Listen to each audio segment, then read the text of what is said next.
We're now going to look at how to use these APP courses for grading students. Everything to do with computers is always more than one way, and I'm going to show you a couple of ways. First of all, you can see inside the course we've got the topic outline. This is the numeracy course, and within there we've got a range of topics. So topic 1 is using and applying mathematics. Topic 2 is shape, space and measure. And within each one of these topics you've got all the criteria that are being picked directly from the national standards. So the first way of grading is perhaps you have been doing a lesson on shape, space and measure, and you've been looking at using the properties of 2D and 3D shapes. So we can go straight to that link, click it, and then choose this link here. No attempts have been made on this assignment. The wording there might change once grading has been done, but it's this link here anyway. We click on the link. We can then choose the cohort we've been doing that lesson with, and then a very simple way of grading. We can simply dial up the scores here. Now remember, the way I've set up the grading is that anything between 80 and 100 means they've achieved. So I'm just going to go down and say they've achieved that. They know about using the properties of 2D and 3D shapes. This person, however, is a bit unsure, still a bit of doubt. So any score less than 80, doesn't matter what, any score less than 80 will demonstrate that they are still a little bit unsure. So you go down the cohort in that way, and any score less than 20 suggests that they really didn't get a grip at all of what you were doing. So you go down and grade in that way.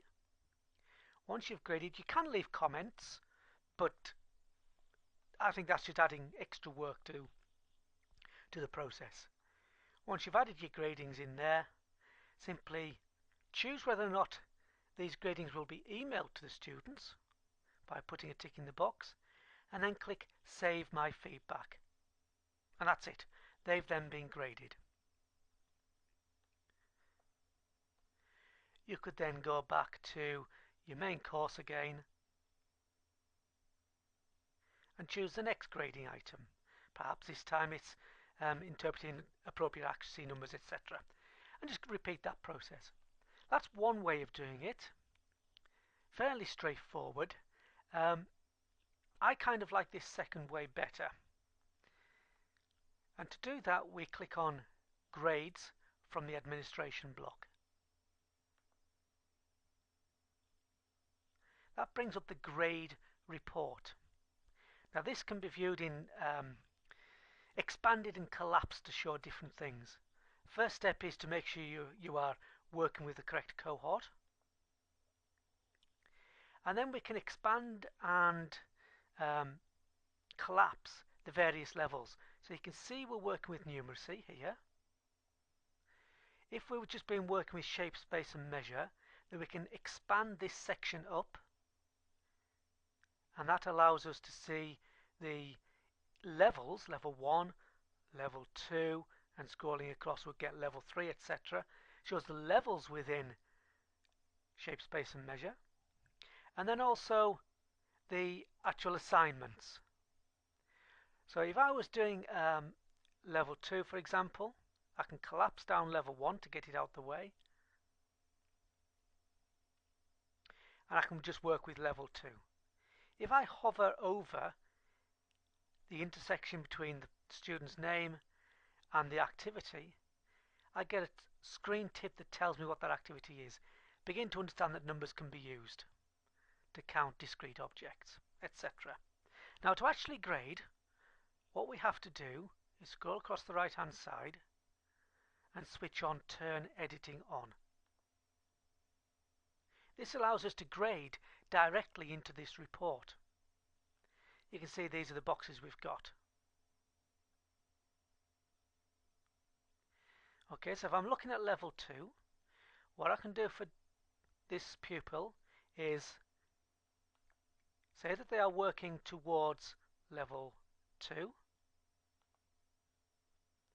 and at level 2, I just hover there, level 2 begin to understand that numbers can be used.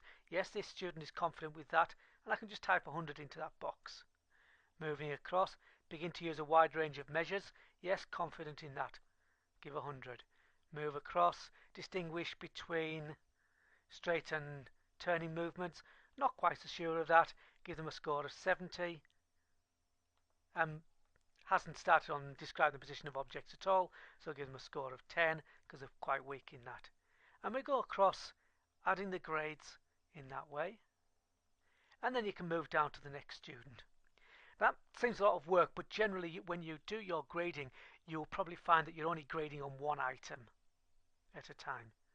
So you go down the students in the cohort, then really important, before moving off this page, you must find the update button and click update. Those scores are then highlighted in orange so that you know you've entered them in this grader report. And if we scroll across the right hand side again, we can then turn editing off, and those raw scores are converted into the terminology. So if they scored 100%, then they achieved that item. So this candidate has achieved level 2 in using and applying maths. He can recognize and use simple patterns. He can draw simple conclusions. He can discuss their work. If I scroll across the section we were working with, and that same candidate is working towards shape, space and measure, and he can begin to understand the numbers. He's achieved beginning to use a wide range of measures. He's working towards distinguishing between straight and turning movements. As you build up that information, it becomes a valuable record of the children's progress. What you can then do for each child is look at their individual record, and we can get that from this icon, or choose User Report. And this is actually the report that the student will see if they log in. Choose your students, your cohorts, choose your student from that cohort, and their individual user report will appear, showing that this student in using and applying maths has achieved level 2, and he has also achieved recognizing and using a simple pattern or relationship, has achieved drawing a simple conclusion.